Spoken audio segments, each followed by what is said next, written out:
magandang umaga. Ito po ang Mike Abe Live. Sabay na inyong napapanood at napapakinggan sa PTV4, Radyo Pilipinas, IBC 13, Facebook page, Mike Abe Live.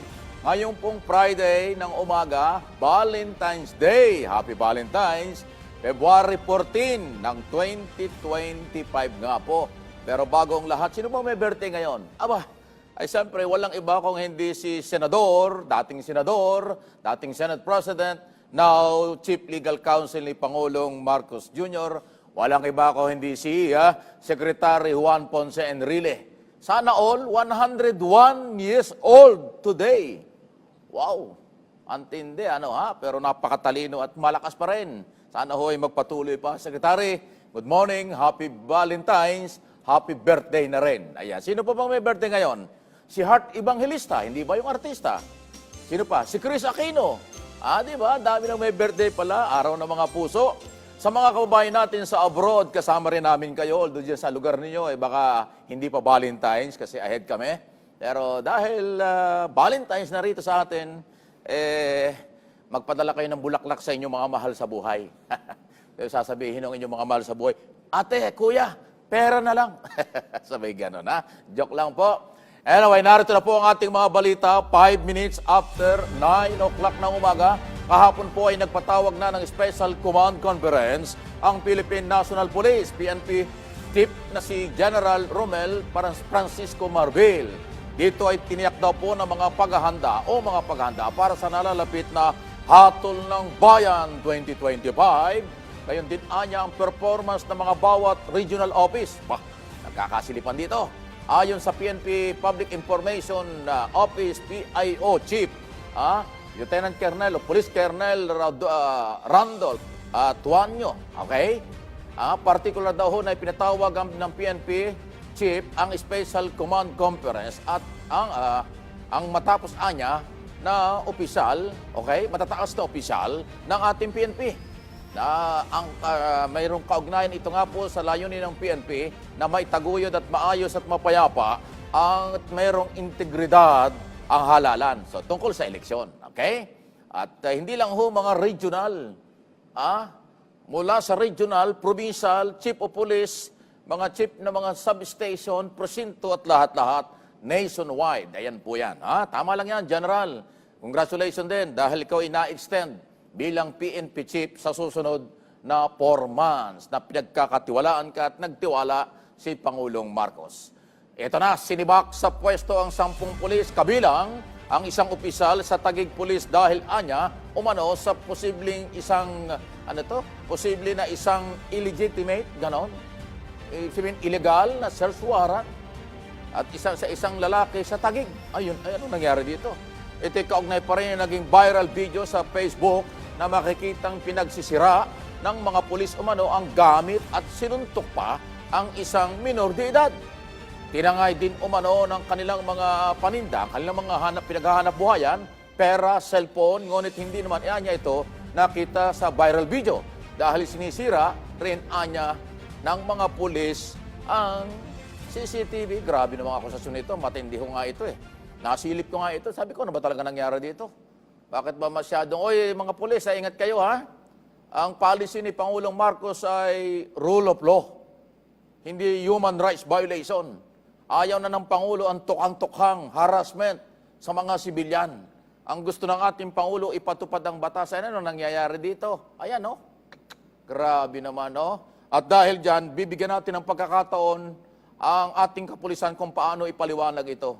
Nasa ating linya si Police Major Asilo. Ito yung kausap natin isang araw. Regional Public Information Officer po ng NCRPO. Tungkol nga dito. Sinuspindi, under investigation, ano nga ba? Major, magandang umaga po. Happy Valentine's, ma'am. Happy Valentine's po, Sir Mike, at sa ating mga tagapanood, Happy Valentine's po at good morning. Salamat. Kahit na Valentine's Day ay trabaho pa rin tayo. Major, ano talaga ang totoo dito sa nangyaring sa Taguig? Kasi parang hindi talaga maganda ito. Nakakasira na naman sa imahe ng pulis samantalang patuloy na merong cleansing at kakaunti naman yung nagkakaroon ng ganitong problema. Pakipaliwanag, what happened? Ito pong nakita natin na viral video is hindi po siya legitimate operation. Ito po ay hindi sanction ng Taguig City Police, hindi po ito alam ng kanilang Chief of Police. Kaya po bilang action po ng ating Regional Director ng mapanood niya itong ating video na ito is agad-agad po niyang pina-relieve sa posisyon itong 10 personnel ng Substation 5 ng Taguig, kabilang po yung kanilang substation commander. At nung isang araw nga po is na-filean na po sila ng criminal case para po dito sa kanilang iba't ibang mga offenses. At ongoing na din po yung kanilang processing ng kanilang mga admin cases. Okay. Bakit naging illegal? Ano ba ang pinagbabasihan nila at bakit ginawa ito? Sino nag-utos sa kanila na gawin ito, Major? Since wala pa po yung kanilang explanation, by nagre-render po natin sila na explanation based po dun sa magiging sagot nila, dun po tayo magbabase kung ano po talaga yung kanilang reason sa pagpasok. Po, hindi po siya sanctioned, wala po silang legitimate na operation na kinakandak nung pinasok po nila yung bahay ng ating mga biktima. Merong pinag-uusapan na merong warrant, o search warrant. Ano ito? Fake ba yon? Hindi ba lehitimo yon? Paano yon, Major? Wala po silang hawak na search warrant. Wala. Yan. Yung pinapakita po niya, wala po yun, hindi po yun search warrant. Ay, kumbinsido na ako. Nakalokohan talaga ito. Pag walang warrant, talagang bawal yan. So sana, Major, pasintabi na doon sa mga pulis na yan, sana mabigyan talaga ng leksyon. Kasi isipin naman, nasa Taguig, Metro Manila, katabi lang ng The Port, napakayamang lugar, dinadayo ng maraming turista yung lugar na yan. Pagkatapos, ganito ang ginawa ng pulis, di ba? Bakit laging nauulit yung ito? So kailangan dito, hindi lang i-relieve. Dapat dito, summary dismissal pag napatunayan, Major. Yes po, yan po yung kinakandak po ngayon, yung summary dismissal proceedings para po dyan sa mga personnel na sangkot po dyan sa makikita natin sa video. So meron na hubang formal na reklamo? Nag-file na ba ng reklamo? Yung mismo mga naging biktima, itong nakikita sa video? Yes po, since nakapag-file na po tayo ng criminal complaints laban po dyan sa mga victims na yan, kasama po doon yung mga complaint po. Meron na pong Okay. sinumpaang salaysay yung ating mga victims na makikita po natin dyan sa video. Sige, Major, salamat po sa inyong oras at kahit na Valentine's Day, medyo nakakadurog ng puso itong nangyaring ito. Ano ha? Dapat masaya yung puso natin lahat araw-araw, hindi lang ngayong araw na ito. Major, good morning at good luck sa ating kapulisan, especially sa NCRPO. Maraming salamat po. Salamat. Mga kaibigan nyo, napakinggan si Police Major Hazel Asilo, ang siyang Public Information Officer ng National Capital Region Police Office. Kasi sakop nila ang Taguig City. Nako, hindi magugustuhan ito ng ating Pangulo at ni General Marbil. Naka-extend lang para magdisiplina, pangalagaan ang ating nalalapit na eleksyon. Pagkatapos ganito, masyado kayong marahas. Bakit ganon? Di ba ang trabaho ng pulis to serve and protect sa lahat ng mga Pilipino? Di ba? Nasa ng to serve and protect kung ganyang kaharas, ganyang karahas, ganyang klase ang inyong tingin, parang mga kriminal yung mga nagtitinda roon. Grabe naman. Samantala, may magandang balita muna tayo. Naku, ongoing pala. Sigurado na daw ho ang medalya para ho sa Philippine Men's Hurling Team. Ayan, 9 ASEAN Winter Games. Matapos ho ang patumbahin daw po ang China. Ayan, patumbahin ang China 7-6 sa semifinals main tournament kagabi, February 13. Lalaban naman po para sa gold. Ayan, actually ngayon nangyayari na yata ito. Gold, for gold. Ang atin ng pambansang kupunan ngayong umaga, February 14. Nako, nasa puso ang laban, araw ng mga puso. Kontra sa South Korea. Ayan ho sila, oh. Yan po yung game na yan. Hindi nyo kabisado itong ganitong laro. Yan po yun. Nakikita po nyo sa telebisyon. Ito ang kauna-unahan anyang medalya ng bansa sa ASEAN Winter Games mula pa nung, kailan ito, sumali ang Pilipinas. Mula pa ho yung tinatawag na quarter final multi-sports event noon pang 1990. Wow, ang tagal na. So dapat nga makakuha tayo ng gold dito. Para magandang imahe at magandang pangalan ito para sa lahat mula sa Office of the President. So gold na ho. Ang ongoing na ang laro. naglalaban na nga itong mga oras na ito. Pagdasal natin, dagdagan natin ang ating malaking mga puso para sa ating pagdasal at pagsuporta sa mga atletang Pinoy. Mabuhay po kayo. Samantala, tuloy ang mga balita. Grupo daw po ng mga Transport Network Vehicle Service, TNBS. Nagain na daw po sa Land Transportation Franchising and Regulatory Board, LTFRB, ng petition para reviewin ang kasalukuyang fare matrix. Ay, pamasahe ito. Ayon sa grupo ng United Transport Coalition Philippines, 2019 pa ang hulian niyang pagtaas ng pamasahe sa mga TNBS. Sobraan niyang taas umano ngayon ng presyo ng mga produktong petrolyo, kung kaya't halos hindi na kumikita ang marami sa kanila. Hiningi din na linawin daw ng LTFRB ang mga pagbibigay ng diskwento sa mga senior citizens, person with disability, PWDs, okay, PWD, mga estudyante, paglalagay daw po ng 150 pesos hanggang 200 kapag magkaroon ng cancellation. Ganon. So, ayan. Sa bagay, may pakatwiran sila dyan. Mataas nga talaga ang fuel Pag nag-i-increase, hataw.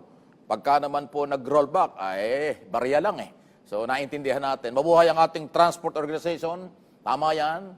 Magpetisyon kayo, subject for approval. Aabangan natin kung ano ang magiging desisyon ng gobyerno, especially NEDA at saka po ang LTFRB, kasi dadaan sa NEDA yan. Okay? Department of Transportation Secretary Jimmy Jaime Bautista bumaba sa pwesto upang bigyan pansin daw ang kanyang kalusugan. Effective February 21, next week na yan, 2025. Samantalang itinalaga naman ni Pangulong Ferdinand Marcos Jr. si Vicencio Benz Dizon, kilala ko itong mamang ito, bilang bagong DOTR Secretary. Si Dizon ay dating BCDA President at CEO at dating Presidential Advisor for COVID-19 response ng Duterte administration. Actually, itong si Benz ay identify ito kay dating Pangulong Duterte. Ito yung isa sa mga nag-organize ng rally noong araw ng 2016, presidential election, at tuloy-tuloy yan. Malapit kay Alan Cayetano, senador, malapit din kay Senador Bongo, malapit din niya sa mga Duterte. Pero pinagkatiwalaan ni Pangulong Marcos na ilagay sa posisyon sa DOTR. Okay? So yan ang galaw ng ating Pangulong Marcos. Kahit anong kulay mo, kahit saan ka nang galing, kung sa tingin ng Pangulo ay makakatulong ka at merong kakayanan sa kanyang gobyerno, kinukuha yan at binibigyan ng pagkakataon. Ayan So congratulations, Benz, partner, kilala ko yan at kilala din po ako yan. Matagal na, pero siya ho pinagkakatiwalaan ng isa sa napakahalagang departamento sa ating pamahalaan. 17 minuto makaraan ng alas 9 ng umaga. Diyan lang muna kayo at break muna kami. Huwag kayong aalis, halos nagsisimula pa lang ang mga balita. Siyempre, tutuloy natin sa pagbabalik ng Mike Abigay.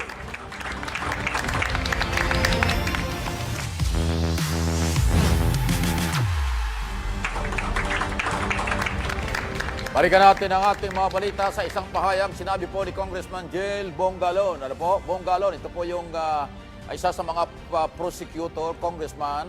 Mas lalo anyang umanong tumibay ang impeachment case laban kay Vice President Sara Duterte. Kasunod ng paghain daw ng NBI ng kasong inciting to sedition at grave threats sa pangalawang ang Pangulo.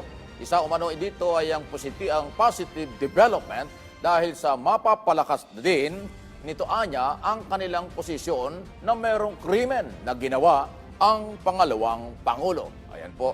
So, yun yung ginawa ng NBI, nasa DOJ na, pero yan ang paniniwala nitong congressman at isa sa mga prosecutor. Kaya lang hindi natin alam kung kailan mangyayari itong trial Si Undersecretary Jess Andres ng Department of Justice tungkol dito sa kasong ito, tayo makikibalita kung umuusad na ba?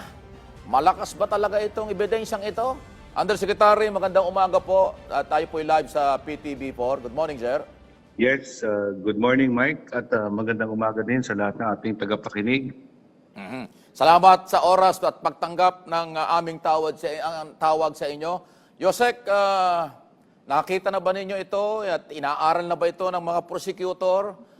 Ano ang tingin niyo dito sa recommendation na ito at ipinail na kasong ito ng NBI against Vice President? Yeah. Well, tama ka, Mike, na ang National Bureau of Investigation, NBI, ay nagsumiti na ng kanilang findings at investigation report tungkol doon sa mga utterances, yung mga binigkas ng ating Vice Presidente ng isang press con na kung saan binantaan niya ang buhay ng Presidente, ng First Lady at ng Speaker of the House. So, after nung insidente po na yon, kaagad-agad nagkaroon ng investigasyon ng NBI at nagkaroon po sila ng pagkakataon na ma-preserve itong video na ito at na-authenticate na po at kasama po yan dun sa mga submission ng NBI before the DOJ. So, ang next step po dito, may pailuwanag ko lang dahil meron po tayong mga bagong justice reform programs dito sa aming departamento. May bago pong panuntunan. Paliwanag ko lang mabilis. Hindi po natin ginagawang pulisiya na mag-file ng mga mahihinang kaso. Dati-rati po, ang mga kaso ay pwedeng i-file based on what we call as probable cause. Tinanggal na po natin yung probable cause at binigyan po tayo ng imprimatur ng Korte Suprema na mag-issue ng ating sariling rules of preliminary investigation and inquest proceedings. At dahil po importante sa reform program ng DOJ ang karapatang pantao at dalawang issue po, ang court congestion at jail congestion, yung napakarami pong kasong mahihina na nakabinbin sa mga korte at nagresulta po sa napakaraming taong nakakulong na wala namang sapat na ebidensya, binago na po namin ang pulisiya na ang pagsasampa ng kaso ay gagawin lang namin kapag meron na tayong prima facie evidence with reasonable certainty of conviction. Ano po bang ibig sabihin yan? Yes. Paliwanag ko lang. Yung prima facie evidence means lahat po ng elemento ng krimen ay suportado ng ebidensya kahit wala pa hong pahayag ang respondent. So, yan pong ebidensya na yan, kapag inihain sa korte, ay magkakaroon ng malaking posibilidad na ang judge ay mag-i-issue ng judgment of conviction based on evidence that will satisfy the requirement of proof beyond reasonable doubt. So, yan po, pinapatupad namin sa lahat ng tao, sa lahat po ng mamamayan. At ang ating Vice Presidente po will be treated equally. She will benefit from this Department of Justice reforms, and only when there is prima facie evidence with reasonable certainty of conviction will we actually file this case of grave threats and inciting sedition or any other offense that may be proven by the evidence at hand. Okay. Pero ganito, Yosek, ano po, Opo.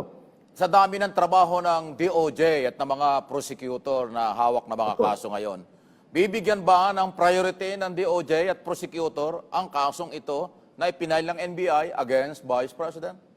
Opo, ganito po yan. Sinasabi ko nga, we will treat this matter as an ordinary case. We will afford the Vice President a full opportunity to be heard.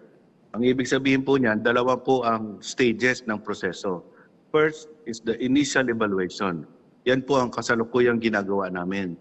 Yung initial evaluation, nire-repaso natin yung mga sinubmit na ebidensya ng NBI even without the statement of the Vice President. Kapag sapat po yan or kulang, depende po sa evaluation, maaari po kami gumawa ng tinatawag na case build-up on our own. Wala po kaming hinihintay na order. Pwede pong magsagawa ng case build-up ang DOJ kasama ang NBI para dagdagan pa ang ebidensya at masiguro na matibay ang kaso. Okay. Yan po yung tinatawag na first stage. Okay. Yung second stage is the preliminary investigation proper. Diyan po, masasabihan na ang Vice Presidente at bibigyan natin siya ng pagkakataon na magbigay ng kanyang pahayag doon sa counter statement of facts niya, kanyang mga depensa, o kung meron siyang mga testigo na gustong isanang, ibibigyan po natin ng pagkakataon. At only after that process will we make a determination to eventually file the case in court or dismiss it. Kasi, again, I have to explain. Ang proseso po ng investigasyon is to find incriminating evidence and also exculpatory evidence. Exculpatory means yung nakakapatunay po na inosente ang respondent base sa mga pahayag at sa mga facts na makakalap natin. Obligasyon din po ng isang prosecutor na i-dismiss ang kaso kung meron pong exculpatory evidence or Okay. mga ebidensya na dapat i-dismiss ang kaso. Ngunit pag sufficiente naman ang lahat ng ebidensya, without fear nor favor, we will also apply the full force of the law and, Okay. and file the Tama case yan. before the courts, and we will present all the evidence, and we will ask the court to render judgment in accordance with the revised penal code. Wala pong exception. Yun po ang balak namin gawin, to treat this as a test case where hindi po kami nagbibigay ng pabor, ngunit hindi rin po kami natatakot na ipatupad ang batas Yes, sa tama yan. full extent of the law. Okay. Pero ganito, tama, nabanggit mo, case build-up. So, ibig sabihin, pwedeng gagawa pa kayo ng mga paraan kung ano, paano lalakas itong kaso. Pero maitanong ko lang, Opo. Yosek, ang grave threat or pananakot, meron kasing conditional, parang conditional ang dating eh. Sabi doon, pag siya'y namatay o siya'y nawala, gawin nyo itong aking iniuutos. So merong conditional. Yung ba'y may tuturing na krimen, justice? Yosek. Well, I have said this before, but I am only quoting when I say this because of Supreme Court decisions Okay. that have been issued. It's not my personal opinion. I am just stating the previous decisions of the Supreme Court that even if a threat was made under certain conditions, it is still punishable. As in Okay. fact, even the codal provisions of the revised penal code says that yung kondisyon na binibigay mo ay maaring maging dahilan para mas mataas ang parusa sa iyo. Depende kung ano yung threat mo. Threat mo, nakawin ng bagay, o threat mo ay patayin ang isang tao, mas mataas nga pag mayroong kondisyon. Okay. Kaya sinasite lang po natin ang mga jurisprudence na it is also possible Tama. that a person can be held criminally liable for a threat even if it is with a condition. Tama yan. Dito nga, mabuti nga dito sa atin, talagang rule of law ang pinapairal sa ibang bansa. Yung ganyang mga pananakot pagbabanta, hinuhuli ka agad eh. Pinupusasan, pero tayo hindi pa eh. Pero isang follow-up na tanong, Yosek, paano pumasok ang inciting to sedition dito sa bidyong ito at sinabi ng pangalawang Pangulo? Paki-explain nga po at na maintindihan ng mga nanonood. Yosek, please.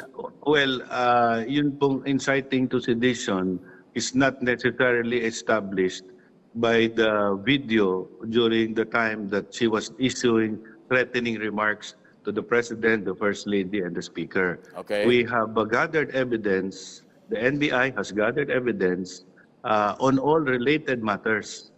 Yung mga contemporaneous past utterances ng Vice Presidente together with other relevant personalities on the context of their statements. So hindi lang ho isang video ang sinusumite Okay. na ebidensya, ngunit related videos on this matter. But let me just add, ang Department of Justice po, merong tinatawag na National Prosecution Service. Correct. At yung National Prosecution Service po, siya po ang mag-conduct ng preliminary investigation, Yes. and we will constitute a panel of prosecutors for this particular case. So yan po ang mga mata na unang titingin sa lahat ng ebidensya Yes, na yes, inihain ng yes. I know. NBI, at yan din po ang panel na magbibigay ng kumpletong pagkakataon sa ating Vice Presidente na magpahayag ng kanyang mga depensa. Due process po is assured Okay. everyone who will participate in the process. Panghuli na lang, Yosek, may ugali si Sara Duterte, ang Vice President, na hindi dumadating, hindi dumadalo, hindi nakikipag-coordinate. Alam naman natin nangyari sa mga hearing sa Kongreso. Nagkasabunan pa ron at kung anong nangyari doon, alam na natin. Ang NBI, 2 beses nag-imbita, hindi sinipot. Pagkatapos nag-deadline noong December 31, wala rin dumating na Sara Duterte sa NBI. paano pag si Sara ay hindi nakipag-coordinate in person o personal sa DOJ, prosecutor, o sa inyo, sa But- gobyerno? Anong gagawin ninyo? Oo. Bilang isang mataas na public official, napakaganda po na siya ay lumahok sa proseso ng Department of Justice dahil Yes. ito po ay pagpapakita ng respeto sa rule of law. Good. Yan po ang proseso na nakatakda sa batas para sa lahat ng tao, para masiyasat kung merong dahilan na para i-file ang kaso sa korte on a criminal offense. Napakaganda po na ehemplo na ipakita ng ating Vice Presidente Correct. na lumahok siya dahil ito po ang proseso na nakatakda sa batas.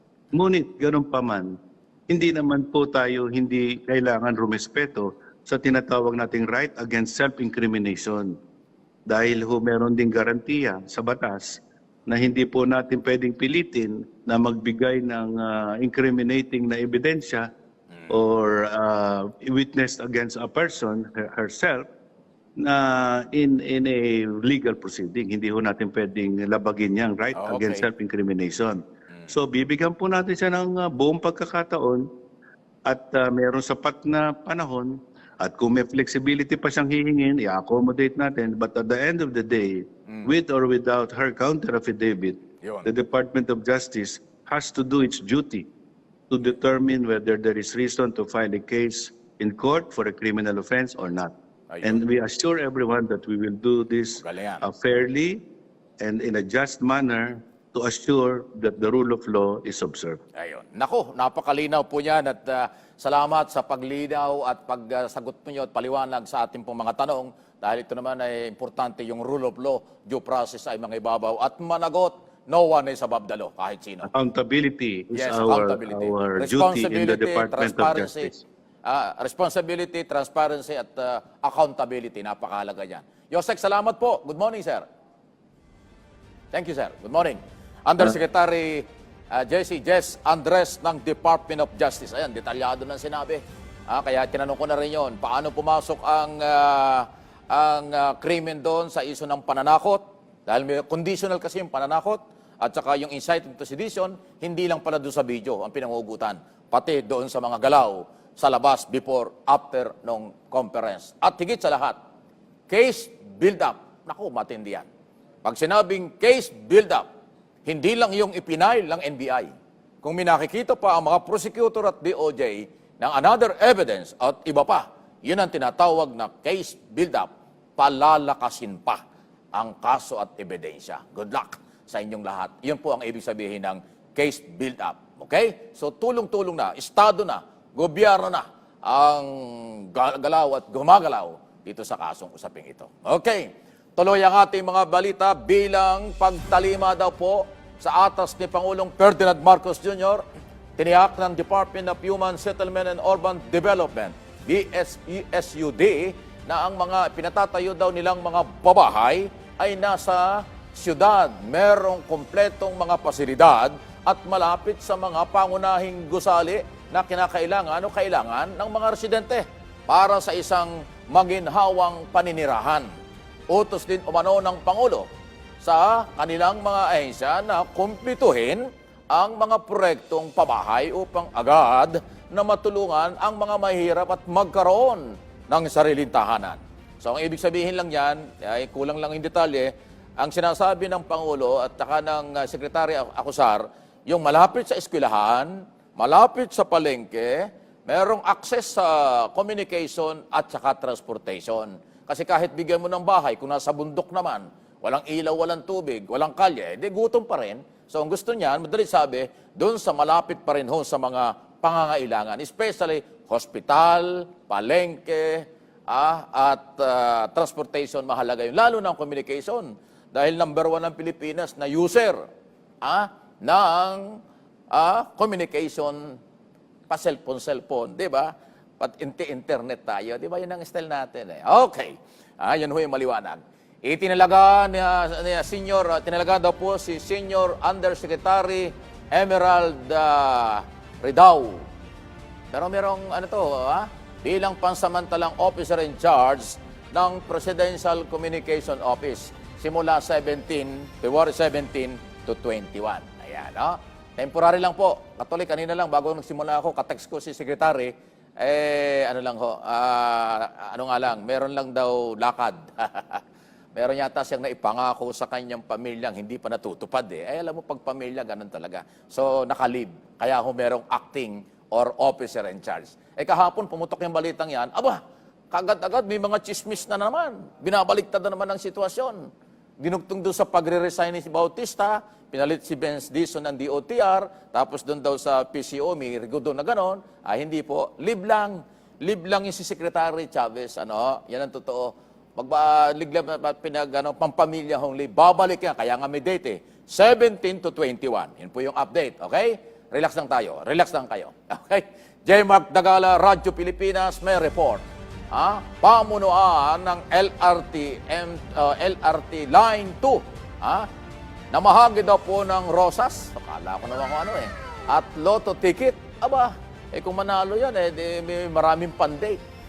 Sa mga pasahero nito ngayong araw, sana laging Pasko tuloy, sana laging February 14. Narito ang live report. Partner, kahit walang kadate ngayon ng araw ng mga puso, sinamantala ng Light Rail Transit Authority o LRTA ang Valentine's Day para gawin ang mga nakagawian na pamimigay ng rosas sa mga pasahero. Sa Antipolo Station, pinangunahan mismo ni LRTA Administrator Attorney Hernando Cabrera ang aktibidad na layon umanong magbalik ng pasasalamat sa kanilang mga pasahero. Pagka-inspeksyon ng bag ng mga commuter, nakaabang na sila Cabrera at ang mga tauhan ng LRTA para mamigay ng mga bulaklak. Kwento niya, kapansin-pansing nakangiti at gumagaan ang itsura ng mga pasaherong pagod sa biyahe kapag naabutan ng rosas. Bukod sa rosas, ay namimigay rin ng toothbrush ang LRTA mula sa kanilang sponsor, habang mayroon din itong nangaharang na pianista, yung mga nangaharana, at may photo booth din dito. At lilipat sila sa Cubao Station sa Quezon City, kung saan naman sila mamimigay ng lotto ticket kasama ang mga tauhan naman ng Philippine Charity Sweepstakes Office o PCSO. J. Mark Dagala, Radyo Pilipinas, Radyo Publiko, para sa Pambansang TV sa Bagong Pilipinas. Kakaiba yung galaw na yun.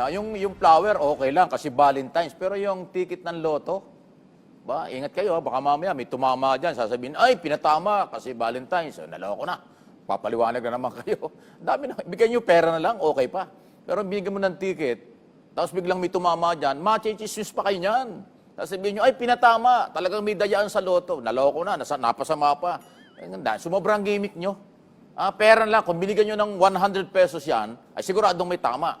Di ba? Ay, yung ticket, wala naman tama yun. Walang sigurado tayo dun eh. Anyway, napansin ko lang ho. Para lang, ina-advance lang natin yung mga posibleng maging issue. Ay, paano pag may tumama dyan? Pagdudahan ay pinatama kasi binigyan ng numero. Ang numero hindi pinamimigay. Yan ay kusang tinatayaan ng mananaya. Pag ibinigay ang numero at galing sa kung kanino galing yung numerong yan, baka pagdudahan na merong hokus-pokus. Kayo, gumagawa kayo ng kalokohan eh. Ilagay nyo sa tamang lugar. Akin yung sariling opinion. Dito po sa Mike Abe Live, kahit magkakasama tayo sa gobyerno, ay hindi pwede ang mga palusot. Kailangan po yung totoo. Marami naman pwedeng magawa na totoo. Pero yung magbibigay pa ng sakit ng ulo pagka lumabas ang ganyang klaseng mga isyo, huwag na kayong maggumawa ng ganon. Pera na lang. Total, marami naman kayong pamigay. Di ba? Talaga lang sige, magbe-break sana kami ngayon. Hindi na kami nag-break. Tutuloy na natin. Dahil si Michael Rogas, may date pa ito eh. Valentine's eh. Radyo Pilipinas. Baka magalit yung kadit pag na-late. 73% ng mga Pilipino pabor na dapat humarap si Vice President Sara Duterte sa Senate Impeachment Court. Ayon sa isang survey, narito ang report live. Paring Mike, mayorya ng mga Pilipino ang sang-ayon na dapat harapin ni Vice President Sara Duterte Carpio ang mga reklamo laban sa kanya sa Senate Impeachment Court. Ito ang resulta na ginawa ng Tangere kung saan 73% ng mga Pilipino ang nagsabing dapat sumalang sa impeachment proceedings ang pangalawang Pangulo. 22% na mga tinanong ang hindi sang-ayon habang 27% ang undecided. Ginawa ang survey mula February 10 hanggang February 12 na may 2,400 na mga respondent sa buong bansa. Si Duterte ay nahaharap sa 7 reklamo matapos aprubahan ng mahigit 200 na mga kongresista ang impeachment complaint. Kabilang na dito ang ginawa niyang pagbabanta. Napapatayin ang buhay nitong si Pangulong Bongbong Marcos Jr., First Lady Liza Araneta Marcos at House Speaker Martin Romualdez. Bukod sa pagbabanta, nahaharap din siya sa iligal na paggamit ng Confidential at Intelligence Fund noong siya pa ang kalihim ng Department of Education kung saan 53% na mga respondent ay nagsabing dapat din siyang kasuhan. 51% din naman ng mga respondent ang pabor na silipin ang hindi pagkakatugma ng SALN ng Vice Presidente habang 33% lamang sa mga ito ang tumutol. Mula sa Maynila, para sa Bagong Pilipinas, ako si Michael Rogas ng Radyo Pilipinas, Radyo Publiko. Thank you. Laging pinag-usapan talaga si Vice President Sara Duterte. Ay, ingat lang po. Nasa balita ko, si Sara ay nasa Japan. Sino kayang ka-Valentine? Balita ko nasa Japan at nagpapalamig. Wala naman kasi siyang ginagawa talaga. Dahil wala naman trabaho ang Vice President. Talagang biyahe ka lang ng biyahe. Lalo na ngayon, sabi niya, wala nang ayuda. Wala nang pambigay kami. Wala nang libreng sakay. Walang libre lahat kasi kinuha yung pera ko. Hindi kami binigyan ng pera. Hindi na gumawa ng paraan. Talagang sa pera lang ang gobyerno umaasa. Dahil wala nang ginagawa, yun, pasyal-pasyal. Balita ko na sa Japan, nagpapalamig. Sige, sana makakita ka ng kadate dyan na prosecutor. Prosecutor talaga. Tuloy ang ating mga balita. Ikinalugod ng alyansa para sa Bagong Pilipinas campaign. Manager na si Toby Tiangco nga po, ang kompleto muli ang kanyang alyansa senatorial candidate sa ikalawang pick-up nga po ng kampanya na ginanap sa Iloilo kahapon. Daming tao, Ayon kay Tiangco nga po, masaya sila na anya at lahat nilang mga kandidato na nakaharap sa mga Ilonggo at nailatag daw po ang kanilang mga plataforma. Ano ba ang labanan ngayon? Team Suka, laban sa alyansa para sa Bagong Pilipinas. Saan kayo doon? Palagay ko mas maganda yung alyansa para sa Bagong Pilipinas kaysa sa Team Suka. Team Suka. Nanonood ako doon isang araw doon sa speech ng mga kritiko ni Pangulong Marcos. Hindi naman sila tinutukoy, pero sinabi nilang di baling suka. O kaya tuloy tinawag, sige, Team Suka na kayo ngayon. Sino yung Team Suka? Ang asim niya. Ano yan, sukang paumbong? Inaamin na nila, sila yung Team Suka hindi naman kayo pinangalanan ni Pangulong Marcos. Parang hindi pa kayo pinapangalanan ni Pangulong Marcos na Team Suka kayo. Kayo na kaagad na umaamin. Kayo talaga. Ano sabi ng Pangulo? Meron dyan na inutusang magdala ng suka. Nag-apply na, nag-file na ng certificate of candidacy. Yun lang sinabi ng Pangulo Wala naman sinabing particular na political party o kandidato, wala. Sinabi niya nautusan lang magdala ng suka. Abay, mayroong kampo umamin. Kami yon, Team Suka kami, di bale. Ang baba ng level ng usapan, kakahiya. Gusto ba niyo maging senador? Ami suka.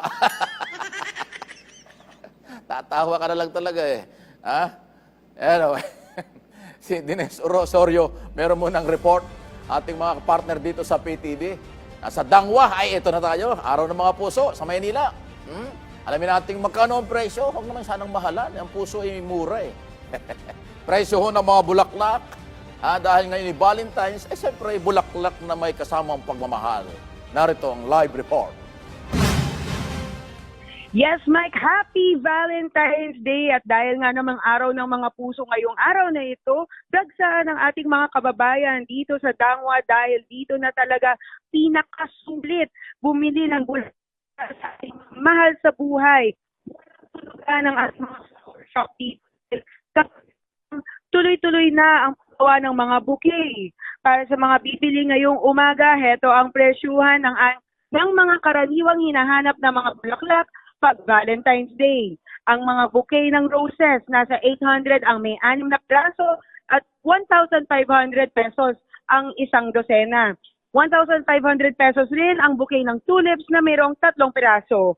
Ang bouquet ng sunflower naman nasa 500 ang isang piraso at 800 pesos para sa 3. At kung pa isa-isa lang naman kailangan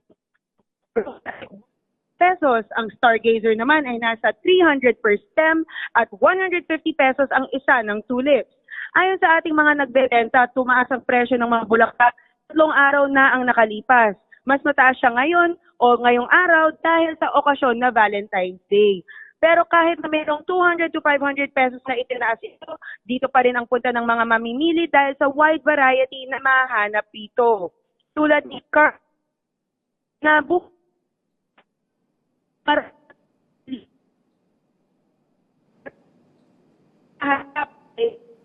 Ako, nasasaktan yung puso. para Lumuluha yung puso sa signal. sa Wala na. Salamat ha. Bakit nagkaganon?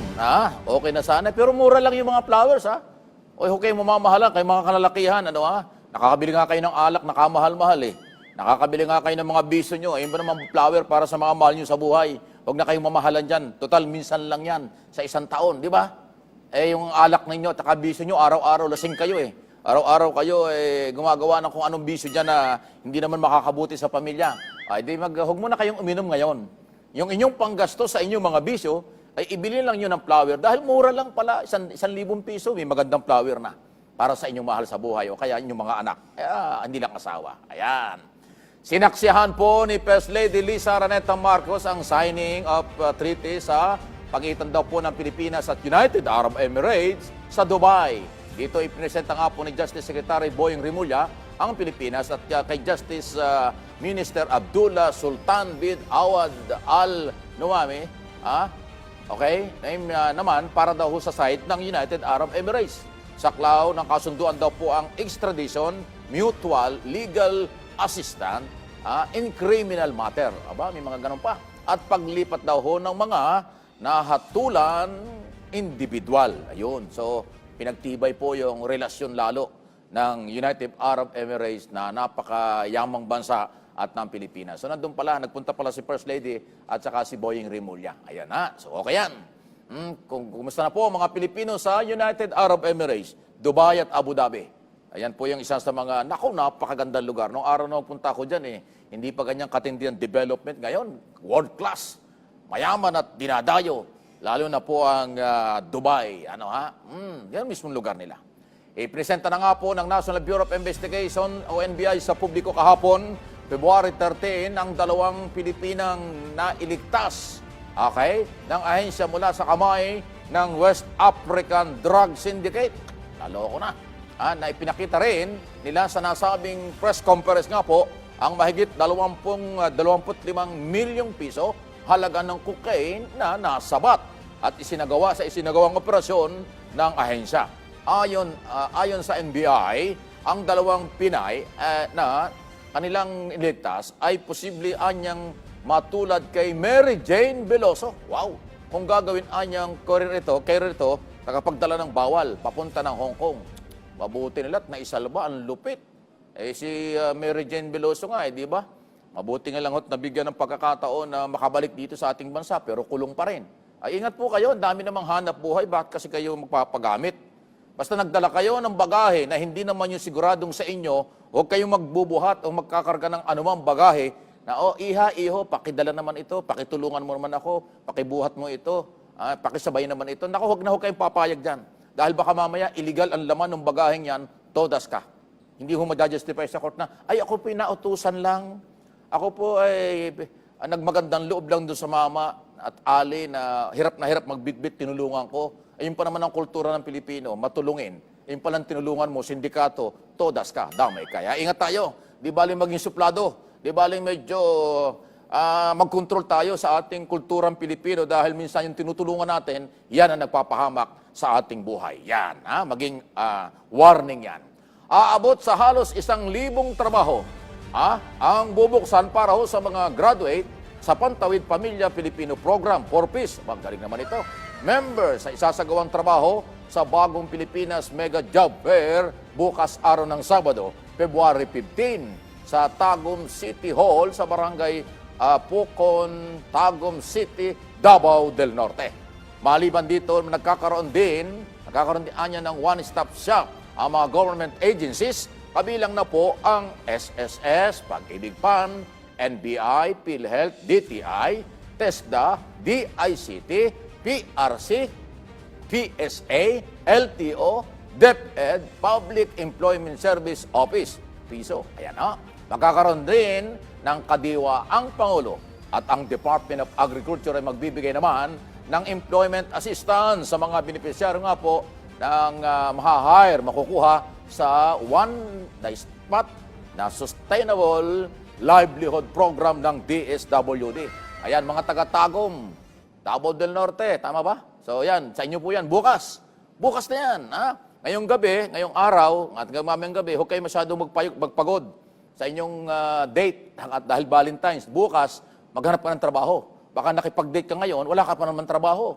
Ay kung makakita ka ng kadate ngayon, ay bukas wala ka naman trabaho, ay di magtrabaho ka muna. Bali wala yung pakikipag-date mo. Dahil Valentine's, kung bukas naman, jobless ka. Maghanap mo ng trabaho para masunod ang tibok ng puso. Masarap ang tibok ng puso kung may pera ka at may trabaho ka. Pero kung yung pera mo ay kulang o wala kang pera, ang puso mo ay magwawala dahil tamad ka. Hindi yan magwawala dahil maghanap ka ng partner. Hindi. Magwawala yan dahil ayaw mo magsumikap. Nakatanggap ng nakatakdang buksan daw po. Ayun, alam ko nung natanggap eh. Nakatakdang buksan sa publiko ang Phase 3 Project sa Pasig Bigyang Buhay Muli. Inisitiba nga po ni First Lady Lisa Araneta Marcos. Sipag ni First Lady, ano? Abiso ng unang ginang ang Interagency Council for the Pasig River Development.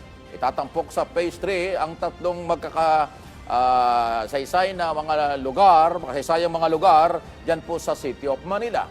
Inabibilangan ito ng Plaza Mexico, may Stanza Esplanade at saka Port Santiago.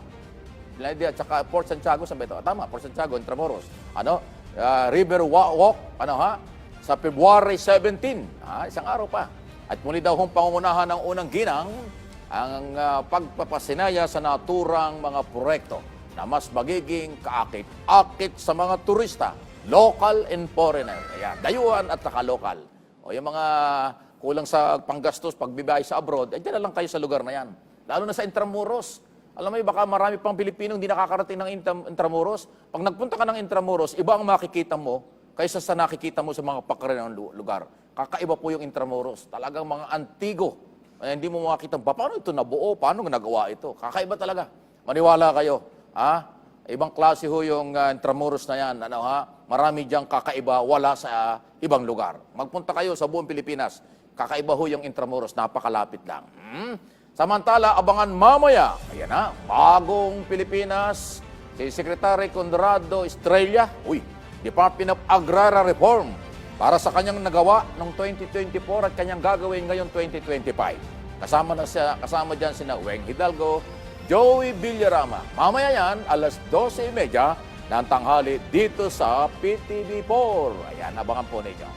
Dahil dyan, happy weekend, happy Valentine's. Hanggang dito na lamang po ang ating mga talakayan. Magkita kaya tayo sa Lunes na. Ito po sa PTV for Radyo Pilipinas, IBC 13 at sa Facebook page. Mike Abilay para sa Pambansang TV sa Bagong Pilipinas. Salamat po.